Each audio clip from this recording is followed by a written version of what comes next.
J'étais parti en vacances avec ma famille au bord de la mer. Nous avions loué une maison qui avait vue sur la mer, offrant ainsi un très beau décor. Comme nous avions une réservation d'1 mois, nous avons eu le temps de rencontrer nos voisins et d'échanger un peu. La plupart étaient des personnes âgées, du genre à passer tout leur temps à s'occuper de leur jardin, etc. Mais il y avait un jeune homme, dans une des maisons sur la gauche de la nôtre. Cette maison était en plutôt mauvais état. Elle avait presque l'air abandonnée, à vrai dire, comparée à toutes les autres maisons qui étaient si bien entretenues. Le jardin était rempli d'herbes folles, la peinture de la maison était abîmée, la boîte aux lettres ne fermait pas, et lui-même paraissait étrange. Il n'était pas très grand, il n'avait pas un physique hors norme, il était somme toute plutôt normal, sauf son sourire. Il semblait contenir dans sa bouche... Comment dire ? C'était comme si il avait trop de dents. Il souriait constamment, mais sa bouche n'était jamais ouverte. Un soir, alors que je me promenais au bord de la plage, j'avais remarqué qu'il n'y avait aucune lumière dans la maison, et je me suis dit... Je sais pas pourquoi.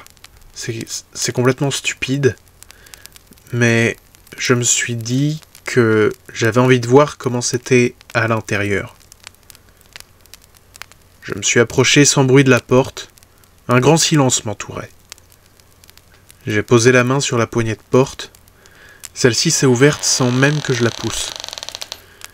Il faisait très sombre à l'intérieur, mais également froid, et une odeur bizarre envahit mes narines. Je prenais mon téléphone et j'allumais le flash pour voir autour de moi. Je n'avais que 20% de batterie, il ne fallait pas que je traîne.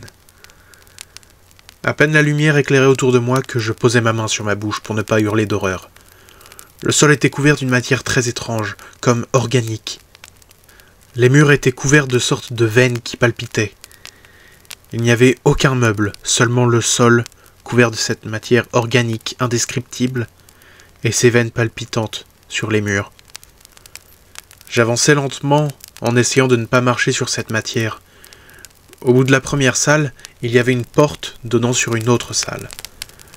Je ne voyais que la fenêtre face à moi, alors j'observais et j'essayais d'avancer sans tomber. Arrivé dans la salle suivante, pensant que je ne pouvais connaître pire horreur que celle que j'avais vécue en entrant dans la maison, je découvrais alors la même matière que celle recouvrant le sol, mais cette fois regroupée dans un angle de la pièce, comme un énorme nid. Et l'odeur était devenue horriblement infecte. Je m'approchais doucement du nid, quand un bruit étrange attira mon attention sur la droite.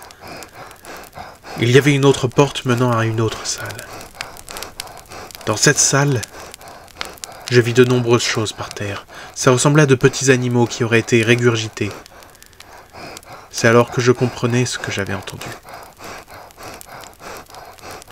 C'était une respiration.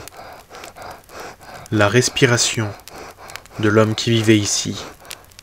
Ou plutôt, de la chose qui vivait ici. Pour la première fois, je le voyais la bouche ouverte.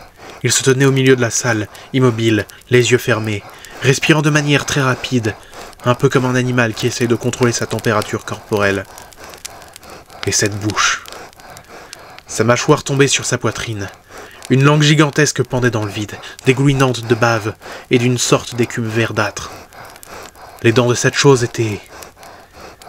des crocs. Cette chose était monstrueuse. Je me suis éloigné le plus discrètement possible et je suis sorti de la maison. J'ai rejoint la mienne et je me suis précipité dans ma chambre. Je me suis installé à la fenêtre. De là, j'avais une vue sur la maison de cette chose. Après quelques minutes, j'ai vu la fenêtre de l'étage s'ouvrir, et cette chose en sortait en s'accrochant au mur. Sa langue semblait goûter l'air, comme le font les serpents. Puis elle a disparu dans la nuit. 2 jours plus tard, nous sommes rentrés chez nous. Et j'espère ne plus jamais retourner là-bas.